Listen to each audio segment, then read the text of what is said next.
Welcome to the next chapter of our language class. Today we're going to talk about subordinating conjunctions. What is subordinating conjunctions? Let's see in this query in here. An independent clause contains a subject and a verb. It has a complete thought, so it can stand alone as a sentence. The independent clause that only contains a subject and a verb. Remember, a subject and a verb. For example here, fish farmers raise many types of fish. Which one is the subject and a verb? Fish farmers here is the subject, and verb or kata kerja is raise. The rest of it are predicate, many types of fish. That's the basic one. Let's move to a dependent clause. A dependent clause contains a subject and a verb, but since it doesn't have a complete thought, it cannot stand alone as a sentence. It can come at the beginning of the sentence or at the end of the sentence. It contains an introductory or connecting word that makes it express an incomplete thought. Look at the difference between dependent and independent. Dependent contains a subject and a verb. It goes the same, yeah, with the independent clause, subject and verb. But since it doesn't have a complete thought, this one has a complete thought, and the dependent clause doesn't have a complete thought, it cannot stand alone as a sentence. Independent clause, it can stand alone as a sentence. For example, because customers demand fish year-round. Because customer demand fish around. Kamu perhatikan kalimat ini. Kalimat ini tidak bisa berdiri sendiri. Karena apa? It doesn't make sense. It doesn't have a complete thought. Tidak lengkap kalimatnya. Berarti apa? Dia membutuhkan kalimat yang pendukung di bagian depannya. Let's see about subordinating conjunctions. Subordinating conjunctions are introductory words that make a clause dependent. A dependent clause relies on an independent clause for its complete meaning. Fish farmers raise many types of fish because customers demand fish year-round. Perhatikan bagian ini dengan seksama. Jika kalian lihat di bagian atas ini ada keterangan independent clause, subordinating conjunctions, and dependent clause. Nah, di sini kita mau membahas tentang subordinating conjunction. Apa itu subordinating conjunction? Kalimat pertama, we call it independent clause because it has complete thought. Fish farmers raise many types of fish. Ada verbnya, ada subjeknya, ada verbnya, ada predicate-nya. Lengkap dong. Ini bisa berdiri sendiri kalimatnya. Sedangkan kita pindah ke sini ya, jangan lihat kausnya dulu, kita pindah ke bagian ini. Customers demand fish year-round. Maksudnya gimana? Nggak nyambung dong. Maka dari itu kita sebutnya dependent clause atau kata kalimat yang membutuhkan kalimat lain untuk menjadi complete thought atau untuk nyambung, so the sentence become make sense. Di dalam subordinating conjunction itulah gunanya dia ada. Di sini kita lihat subordinating conjunction yang digunakan adalah because. Okay? If the independent clause is in the front of it and followed by dependent clause, there must be a subordinating conjunction in the middle of the sentence. This. Sekarang kita pindah. Move. Because, kamu lihat ya, kalian lihat ini ditulis secara italic atau ditulis miring fontnya. Because is the subordinating conjunctions that connect the two clauses. When the dependent clause is at the beginning of a sentence, a comma usually follows it. Teacher, sekarang coba kalian perhatikan di sini. Teacher Aci, the dependent clause is in the front and followed by independent clause. Now, dependent clause-nya itu ada di bagian depan dan diikuti dengan independent clause. Kalau kasusnya seperti itu, kita mengetahui perbedaannya seperti apa, teacher? We put the subordinating conjunction in front of the sentence.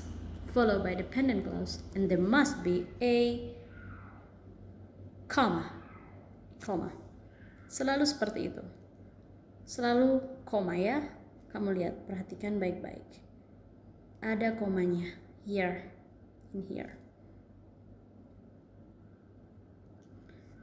Because customers demand fish year-round, fish farms raise many types of fish.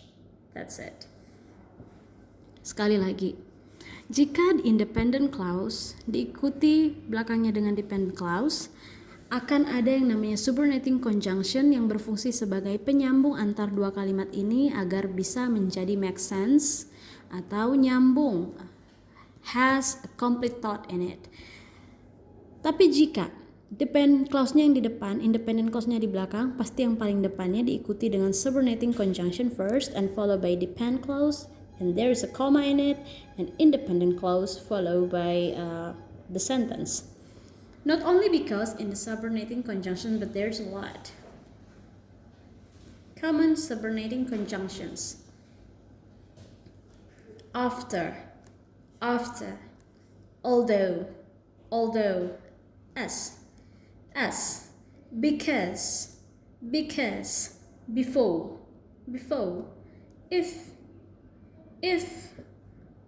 since, though, unless, until, when, whenever, where, wherever, while. Kalau kalian perhatikan di sini, teacher, where itu bukannya kata tanya ya? Enggak. Where ini bisa untuk di bawah topik subordinating conjunction ini, dia bisa berperan atau berfungsi sebagai kata sambung. Di sini bukan artinya apa, tapi apabila, ya, seperti itu kurang lebih artinya dari kata where. Now, take a look in the guided practice.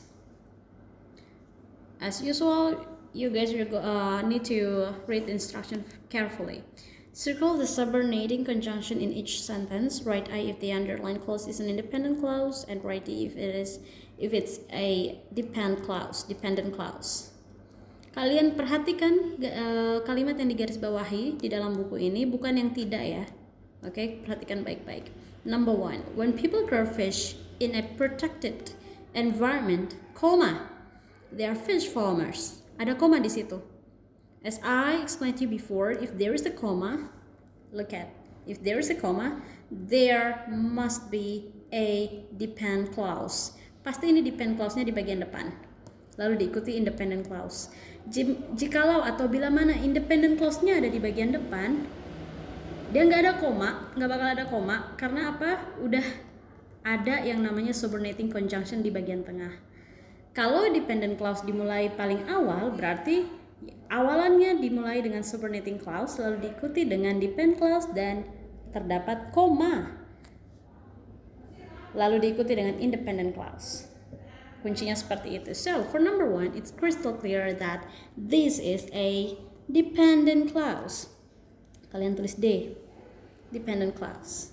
They are fish farmers. Titik, ada komanya di situ ya. Number 2, since deep sea fishing can cause problems, fish farming or aquaculture is the future of the fishing industry.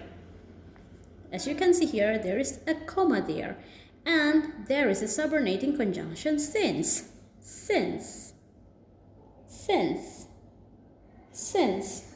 Let's start with since here, right?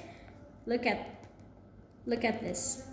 Because customers demand a fish around, since deep sea fishing can cause problems, so it's crystal clear again, it's a D. It's not an independent, it's dependent. That's it. So you are going to put the D in it. Easy, right? The main key in here is, please read this explanation carefully. Let's move here to the page 10. Read the instruction, circle the subordinating conjunction in each sentence, write I if the underlined clause is an independent clause, write D if it's an independent clause. It goes the same, just like what you did on page 9 in the guided practice here. Sama, cara pengerjaannya sama seperti yang ini. Nah, for apply and write, this is for the Christian only, for Joel and Hendrik. Read Luke 24, chapter 24, verses 42. When the disciples first saw Christ after his resurrection, what did they give to him? Write your answer in a complete sentence using a subordinating conjunction. Kalian lihat di